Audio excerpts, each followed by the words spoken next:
আমাকে কিছু রজনীগন্ধা আর গ্ল্যাডিওলাস দিন। দিচ্ছি। আমাদের বাসার কাছে ওর একটা নার্সারি আছে, পাশাপাশি ইভেন্টও করে। আমার কলেজে একটা নাচের প্রোগ্রাম ছিল, খোপার ফুল কিনতে গিয়ে ওর সাথে দেখা। ও হয়তো জেনে বুঝেই আমার কেনা ফুলগুলোর সাথে কয়েকটা কাঠগোলাপ প্যাক করে দেয়। ওয়াও, কাঠগোলাপ! হ্যাঁ, কেন দিল সে বিষয়ে ঝগড়া করার জন্য পরের দিন আবার ওর দোকানে যাই। আমাকে আপনি কাঠগোলাপ দিলেন কেন? এমনি। এটা কি মেয়েদের সাথে ফ্লার্ট করার সস্তা কোনো কৌশল? না, এমনি দিয়েছি। আপনার যে ব্যাপারটা ভালো লাগেনি তার জন্য দুঃখিত। অবশ্যই ব্যাপারটা আমার ভালো লাগেনি, তবে কাঠগোলাপ আমার পছন্দের। আমি কিছু কাঠগোলাপ কিনতে চাই। কাঠগোলাপ তো আমার এখানে বিক্রি হয় না, এগুলো আমার নিজের গাছের কাঠগোলাপ। এ পর্যন্ত কয়জনকে দিয়েছেন আপনার মন থেকে চাওয়া কাঠগোলাপ? একজন কি? মুখের মধ্যে কথাগুলো কি আগে থেকে গুছিয়ে রাখেন? কথাগুলো তো ডানা মেলবেই যদি ফুলের দোকানে ফুলপুরি নেমে আসে। আমি প্রতিদিনই কাঠগোলাপ চাই, দিতে হবে। আর শুনুন, আমি ফুলপরি বা হেলেন নই, আমি তৃণ। আবির। আমি ওর কথার প্রেমে পড়েছিলাম নাকি আমার চোখের তা জানতাম না, তবে আমরা দুজন দুজনের প্রেমে পড়ে যাই। ও পৃথিবীর কোনো কিছুই বোঝে না, কিন্তু কিভাবে যেন আমার মন বুঝে যেত। এরপর 2-3 দিন কেটে যায়। আমি ভার্সিটির পরীক্ষা নিয়ে ব্যস্ত ছিলাম, আবিরের সাথে কোনো যোগাযোগ হয়নি।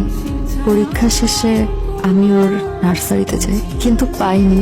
আবির আমাকে নিয়ে যে যে জায়গায় যেত সবখানেই গিয়েছে, কোথাও পাইনি। পুরো দুনিয়া তোমাকে খুঁজে ফেলেছে, কোথাও পাইনি। এভাবে পালালে কেন?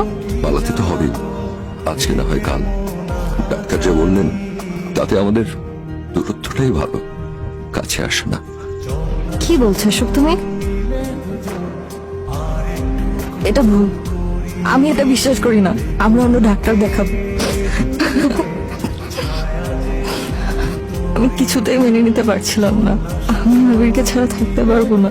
আমার এক বিন্দুও বিশ্বাস হচ্ছিল না যে আবির এই পৃথিবীতে আর মাত্র 5 থেকে 6 মাস সার্ভাইভ করবে। আমার এই বিয়ে করার ব্যাপারটাকে বলতে পারো ওর নিজেরই শেষ ইচ্ছে, এই জন্যই তড়িঘড়ি করে বিয়েটা সেরে নিচ্ছি। সে আমার অসংখ্য ইচ্ছে না বলতেই পূরণ করে দিয়েছে, আর ওর এই শেষ ইচ্ছে পূরণ করাটা আমার উচিত বলেই মনে করি। সার্জারিটা সফল হলে ডাক্তার বলেছেন 50% চান্স আছে সার্ভাইভের। আর তুই নিজের প্রেমিকাকে অন্যের হাতে তুলে দিচ্ছিস। একটি যে জীবনের বাজি, সে জীবনের আবার মূল্য কি বল? ও ভালো থাক, এটাই আমি চাই। এই তৃণ কোথায়? সাজগোজ হয়নি এখনো? ট্রেন তো বাসায় নেই, ট্রেনকে কোথাও খুঁজে পাচ্ছি না। এ ঘর ও ঘর, ছাদের উপর সব জায়গায় খুঁজে দেখলাম, ট্রেনকে পাচ্ছি না। আমি যা করেছি সেটা ক্ষমার অযোগ্য, কিন্তু আমার কিছু করার ছিল না। আমি আসলে আপনাকে ভালোবাসতে পারবো না। হয়তো আবিরের স্মৃতিগুলো নিয়ে আজন্ম বেঁচে থাক। আমাকে ক্ষমা করে দিন প্লিজ।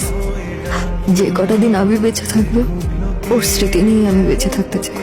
আমি শুধু ওর হয়েই বেঁচে থাকতে চাই। ওকে নিয়ে আমার স্মৃতির জীবন হোক, ওর সাথেই মরণ বাসর হোক। আবির, তুমি তো ফাঁকি দিয়ে চলে যাবে, আর তুমি চলে গিয়ে জিতে যাবে, তাই না? না, তা হবে না। আমি খুব বোকা আছি, আমাকে হারিয়ে নিজে জেতার জন্য সব আয়োজন করছো, কিন্তু শেষ পর্যন্ত তোমাকে আর সে সুযোগ দিচ্ছি না।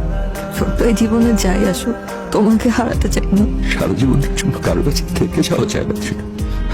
জীবনের গতি, ব্যর্থতা এখানেই। ছোট্ট এই জীবনে আর যাই হোক, তোমাকে হারাতে চাই না। তুমি শুধু আমার হয়ে থেকো সাজিব, আমি তোমার হয়েই থাকবো।